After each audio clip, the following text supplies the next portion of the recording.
Well तो hello दोस्तों, यात्रा आरंभ के इस चैनल में आप सबका एक बार फिर से स्वागत करता हूँ। It's been a long time since I haven't post any video. इसके पीछे एक कारण भी है और कारण मोस्टली लोगों को पता है और जिनको नहीं पता उनको मैं बताता हूँ कि मैं फुल टाइम जॉब भी करता हूँ और जॉब के साथ साथ घर की भी जिम्मेदारियाँ हैं और काफ़ी सारी चीज़ें हैं। इस वजह से मैं वीडियो बहुत लेट डालता हूँ या जब मुझे मौका मिलता है घूमने का तो घूमता हूँ तो वीडियो डालता हूँ और यही कारण है कि मैं रेगुलर अपडेट नहीं रहता। पर एक बात की मैं गारंटी दे सकता हूँ कि जहाँ भी मैं घूमूँगा या जहाँ भी मैं घूमता हूँ उसका मैं आपको ऑन ग्राउंड लेवल का एक्सपीरियंस कराऊँगा और बजट फ्रेंडली मेरी ट्रिप होती है। मैं खुद ज़्यादा खर्च करने पे यकीन नहीं रखता, क्योंकि अगर आपको चीज़ें सही प्राइस में मिल जाती है तो इट्स बेटर कि वो आप उसके तरफ जाएं।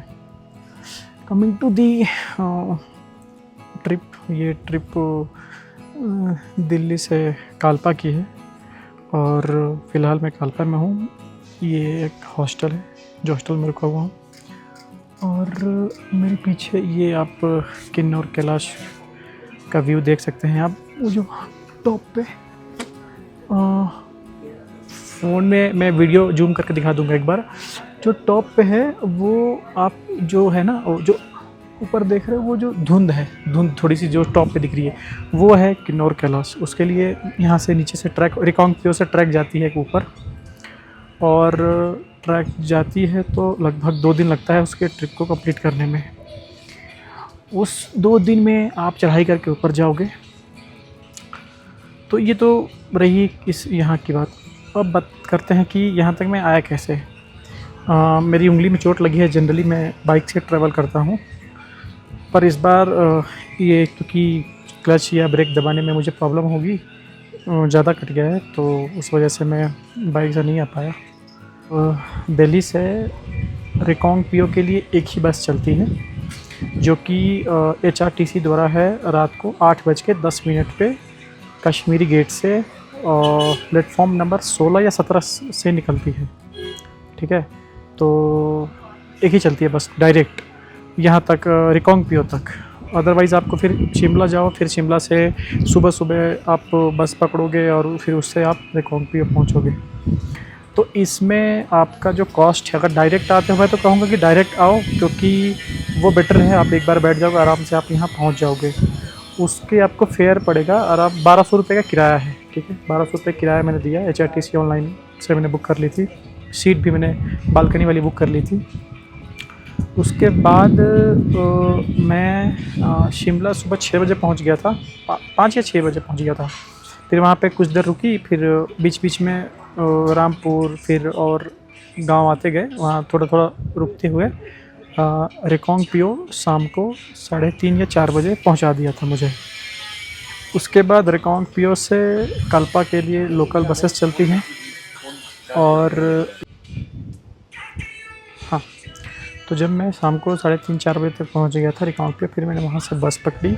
लोकल प्राइवेट बस थी जो कि मुझे कालपा उतारी और अभी मैं कालपा में हूँ। यहाँ पे जो हॉस्टल है वहाँ पे रुका हुआ हूँ। डॉर्मेट्री से मैं रुका हुआ हूँ क्योंकि मैं सिंगल हूँ, तो सोलो ट्रिप में तो यही बेस्ट होता है। आप भी पता है, आप लोगों को भी पता ही होगा ये चीज़ें। नहीं पता तो आप लोग भी ट्रैवल करना तो डॉर्मेट्री ही लेना अगर सिंगल हो तो। यहाँ पे 30 रुपये किराया लगा था मुझे कालपा तक आने के लिए। 8 से 10 किलोमीटर है रिकांगपिओ से। उसके बाद शाम को मैं यहीं रुका और तो यहाँ तक की जर्नी ये थी। अब आगे जो होगा फिर मैं आपको अपडेट देता रहूँगा। अभी मैं यहाँ पे एक दिन और रुकूँगा, थोड़ा बहुत गांव घूमूँगा और रिकांगपिओ का मार्केट देखूँगा। उसके बाद मैं यहाँ से आगे काजा स्पीति की तरफ निकलूँगा। तो उसमें फिर मैं आपको अपना जो भी डिटेल्स होगा वो प्रोवाइड कराऊँगा। ट्रैवलिंग से रिलेटेड काफ़ी सारी बातें हैं। बहुत सारे लोग हैं मेरी तरह हैं या रेगुलर हैं, या बहुत सारे ऐसे लोग हैं जो ट्रैवल तो करना चाहते हैं पर उनके जीवन में काम आता है, जॉब है, फैमिली है, बच्चे हैं, जिनकी शादी नहीं हुई है वो भी, उनके ऊपर भी फैमिली की रिस्पॉन्सिबिलिटी है, माँ बाप की रिस्पॉन्सिबिलिटी है।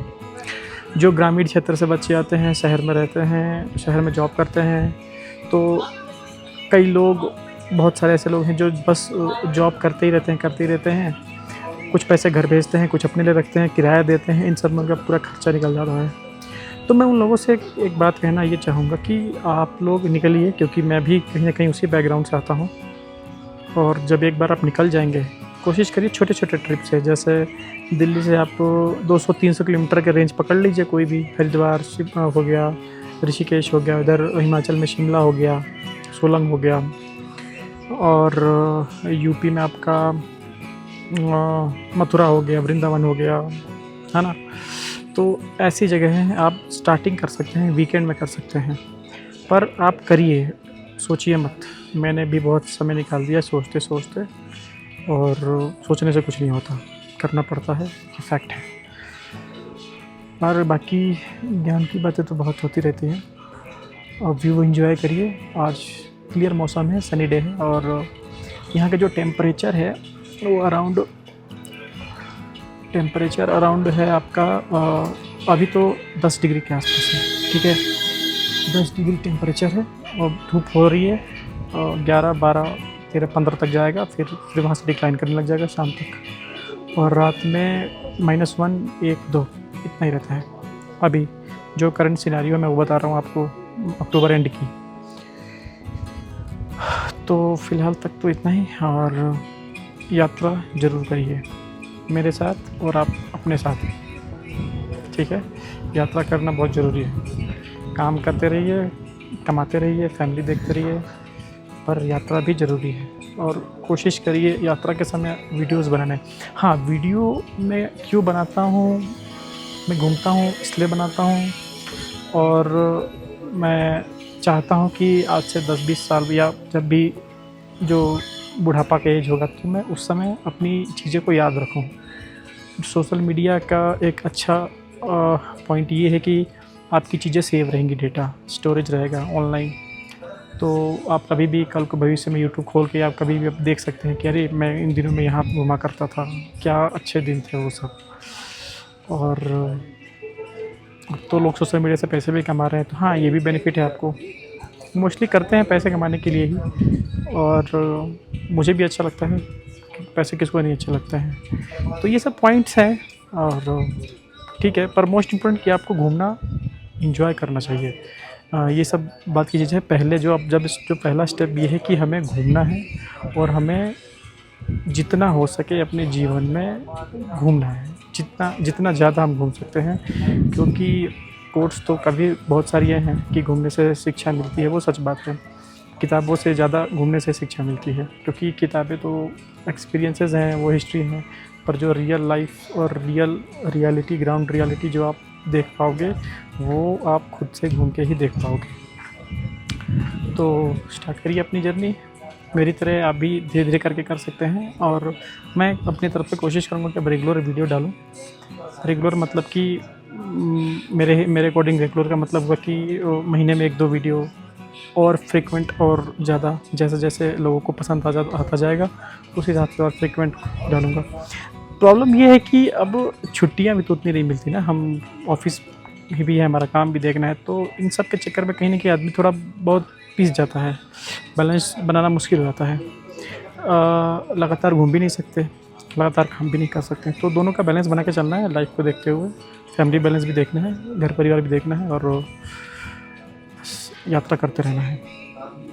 तो यात्रा करते रहिए, अंदर की ओर भी और बाहर की ओर भी। इसी नोट्स के साथ इस वीडियो को समाप्त करता हूँ। बाकी अगली वीडियो में देखता हूँ क्या करना है। तब तक के लिए बाय।